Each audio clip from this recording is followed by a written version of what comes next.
नमस्कार दोस्तों, कहानियों की श्रृंखला में आज सुनेंगे मालती जोशी जी की कहानी हम भगतन के भगत हमारे। लेकिन उससे पहले मेरा आपसे विनम्र अनुरोध है कि अगर मेरे द्वारा सुनाई हुई कहानियाँ आपको अच्छी लगती हैं तो मेरे चैनल को सब्सक्राइब ज़रूर करें, लाइक करें और अपने दोस्तों और परिचितों में शेयर भी करें। बेल आइकन दबाना बिल्कुल भी ना भूलें। आज सुनिए हम भगतन के भगत हमारे। जीवन में प्रशंसा बहुत बटोरी है और प्रशंसक भी। इन प्रशंसकों से बहुत प्यार भी मिला है। ये लोग मेरी प्रेरणा रहे हैं और संबल भी। लेखन के लिए मुझे जो कुछ मानदेय मिलता रहा है वह बहुत काबिले ज़िक्र नहीं है, पर इसी लेखन ने मुझे जो ढेरों पाठक दिए हैं वह मेरी सबसे बड़ी पूंजी है। हम लोगों की शॉपिंग का एक तरीका है, हम दुकान दुकान नहीं घूमते। हर चीज़ के लिए एक दुकान तय कर लेते हैं, जैसे किराने के लिए, कपड़ों के लिए, जूतों के लिए, साड़ियों के लिए। मेरा तो कॉस्मेटिक्स वाला तक फिक्स है। फलाहारी सामान के लिए हम लोगों ने एक दुकान पकड़ रखी थी। वहाँ पापड़, बड़ी, मंगौड़ी, सत्तू, अचार का मसाला आदि सामान भी मिलता था। उस दुकान की एक खासियत थी, दुकानदार महोदय साहित्य प्रेमी थे। उन दिनों मेरा लेखन जोरों पर था। महीने 15 दिनों में एक आध रचना छप ही जाती थी।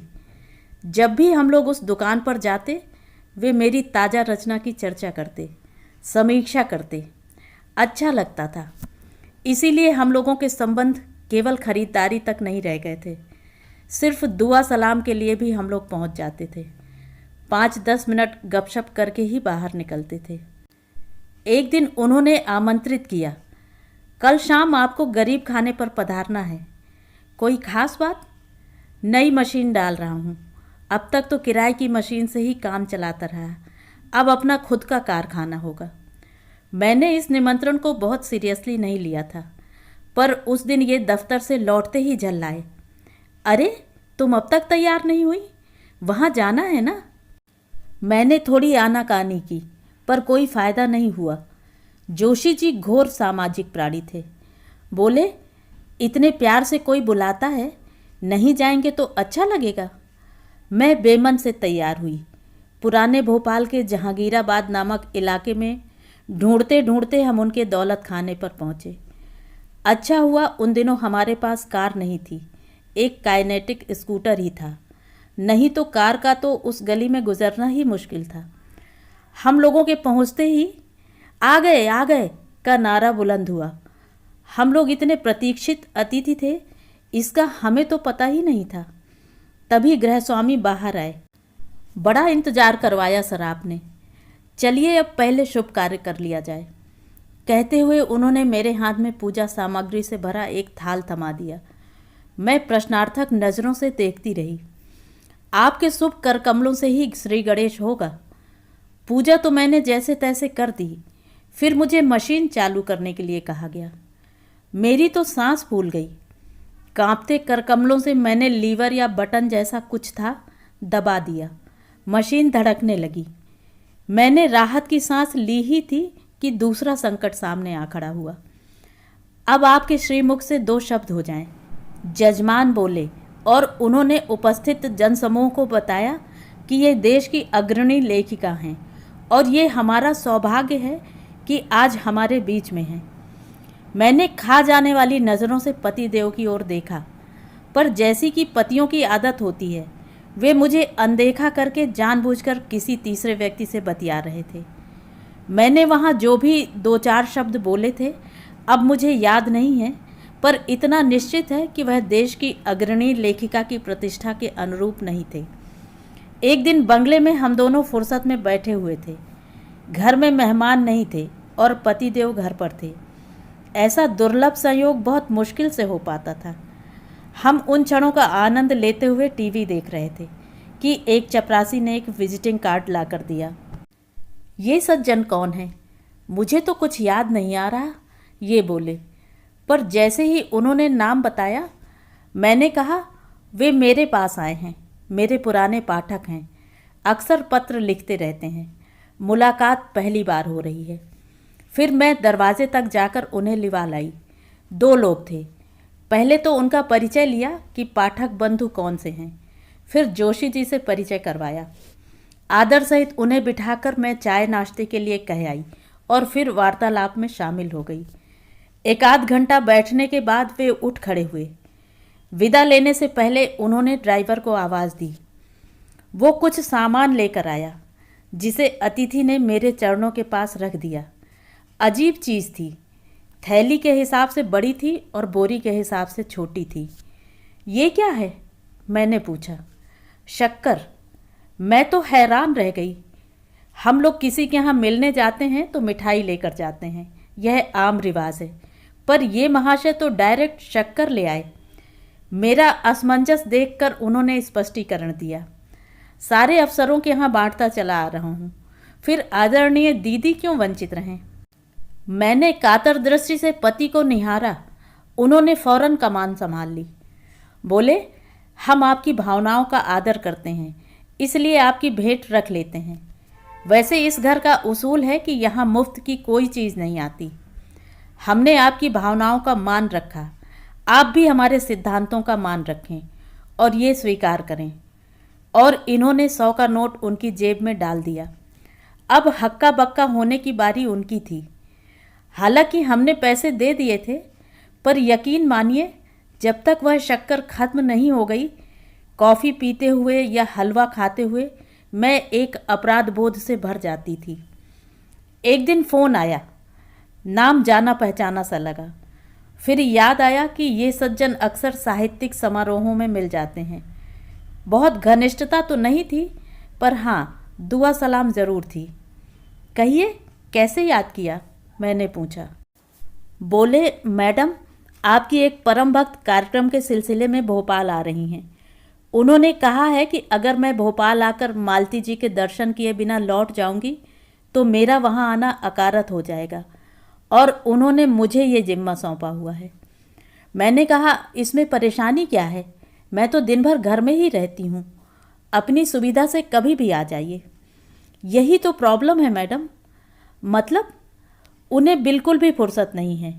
2 दिन में उनके 3-4 कार्यक्रम हैं, वो भी अलग अलग जगहों पर, और उन्होंने भोपाल के 4 बड़े बड़े हॉलों के नाम गिना दिए।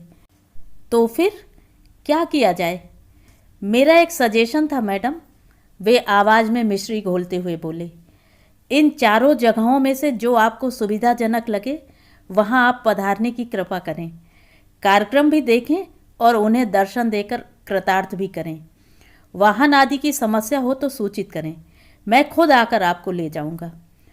अपने दर्शन इतने सुलभ कराने की मेरी ज़रा भी इच्छा नहीं थी, पर अपनी यह अनिच्छा मैंने बिचौलिए सज्जन पर जाहिर नहीं होने दी। उनसे बस इतना ही कहा, मैं ज़रूर कोशिश करूंगी, आप इत्मीनान रखें। दर्शनार्थी महिला से मन ही मन कहा, मेरा अहम तुम्हारे अहम से ज़्यादा बड़ा है। एक प्रशंसिका एक दिन घर पर पधारी। तारीफों के पुल बांधते हुए उन्होंने कहा, हमारी संस्था महिला दिवस पर आपका अभिनंदन करना चाहती है। अवश्य स्वीकृति दें और हमें धन्य करें। सम्मानित होना किसे बुरा लगता है? मैंने सहर्ष स्वीकृति दे दी। नियत तिथि पर ठीक 10 बजे सुबह वह मुझे लेने आई। आयोजन शहर के एक भव्य हॉल में था। वहां पहुंचते ही रोली अक्षत का टीका लगाकर मेरा स्वागत किया गया और प्रथम पंक्ति के एक सोफे पर सादर आसीन किया गया। इस पारंपरिक और आत्मीय स्वागत से मन प्रसन्न हो गया। आसनस्थ होने के कुछ क्षण बाद जब अगल बगल नज़र दौड़ाई तो पता चला रोली अक्षत मंडित भाल मेरा अकेला नहीं है। ऐसी कई मूर्तियां अगल बगल विराजमान हैं। ज्ञात हुआ कि 8 मार्च के शुभ अवसर पर 8 विशिष्ट महिलाओं का सम्मान किया जाना है। एक प्रोफेसर हैं, एक डॉक्टर हैं, एक खिलाड़ी हैं, एक आंगनबाड़ी कार्यकर्ता हैं, एक वृद्धाश्रम संचालिका हैं, एक उद्योजक हैं। साहित्य के क्षेत्र में मुझे चुना गया था। अपने एक अकेले होने का भ्रम टूटते ही आधी खुशी तो वहीं काफूर हो गई। बची हुई इंतजार की घड़ियों ने सोख ली। स्टेज पर कान फाड़ू टाइम पास आइटम हो रहे थे, पर मुख्य कार्यक्रम शुरू होने का नाम ही नहीं ले रहा था। फिर किसी ने बताया कि मुख्य अतिथि दिल्ली से पधार रही हैं और उनका विमान बस उतरने ही वाला है। बैठे बैठे जी उबने लगा, दिमाग गर्म होने लगा। रोली अक्षत अब बुरी तरह चुभने लगे थे। उनकी महिमा समाप्त हो गई थी। लग रहा था हम सब बलि पशु हैं जिन्हें चिन्हित कर लाइन में बिठा दिया गया है। 12 बजे मेरा धैर्य एकदम समाप्त हो गया। मैं उठी और बिना किसी से कुछ कहे बाहर चल दी, पर अफसोस दरवाजे पर ही रोक ली गई। अरे आप कहाँ चल दी? माफ़ कीजिए, इतनी फुर्सत में नहीं हूँ कि सुबह से शाम तक यहाँ इंतज़ार में बैठी रहूँ। शाम तक क्यों? वो देखिए मेहमान आ ही गए हैं। सचमुच कारों का एक काफिला गेट के अंदर दाखिल हो रहा था। फिर भी मैं बाहर निकलने की फिराक में थी तो उन्होंने जैसे मुझे पुचकारते हुए कहा, हम आपका सम्मान सबसे पहले कर देंगे, ओके? भीड़ का एक रेला सा भीतर घुस आया था और बाहर निकलने के सारे रास्ते बंद हो गए थे। मैं चुपचाप आकर सीट पर बैठ गई। डर था कि कहीं सीट भी हाथ से निकल गई तो फजीहत का अंत नहीं रहेगा। अतिथियों को ससम्मान मंच पर लाया गया। फिर दीप प्रज्वलन हुआ, सरस्वती की प्रतिमा पर माल्यार्पण हुआ, अतिथियों का पुष्प गुच्छों से स्वागत किया गया। अध्यक्ष ने स्वागत भाषण पढ़ा, सचिव ने संस्था का ब्यौरा दिया। इन सारी औपचारिकताओं से गुजरने के बाद सम्मान समारोह प्रारंभ हुआ।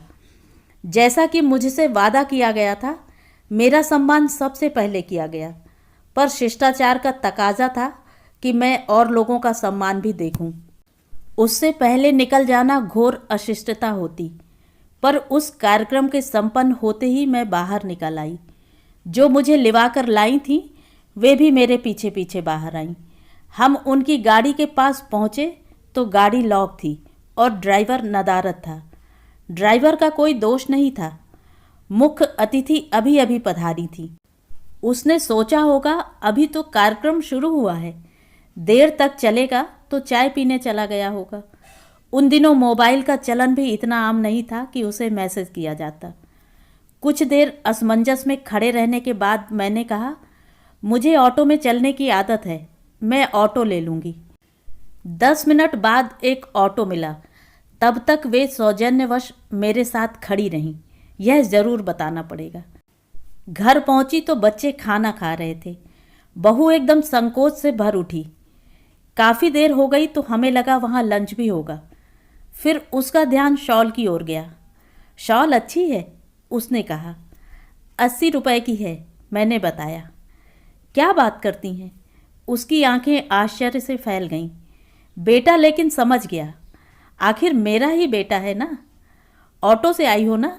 उसने पूछा। एक खिसियानी हंसी हंसकर मैं कपड़े बदलने को बाहर कमरे में बंद हो गई। अगर वहीं खड़ी रहती तो शुरू हो जाता। लाख बार कहा होगा कि सोच समझकर निमंत्रण स्वीकार किया कीजिए, पर नहीं।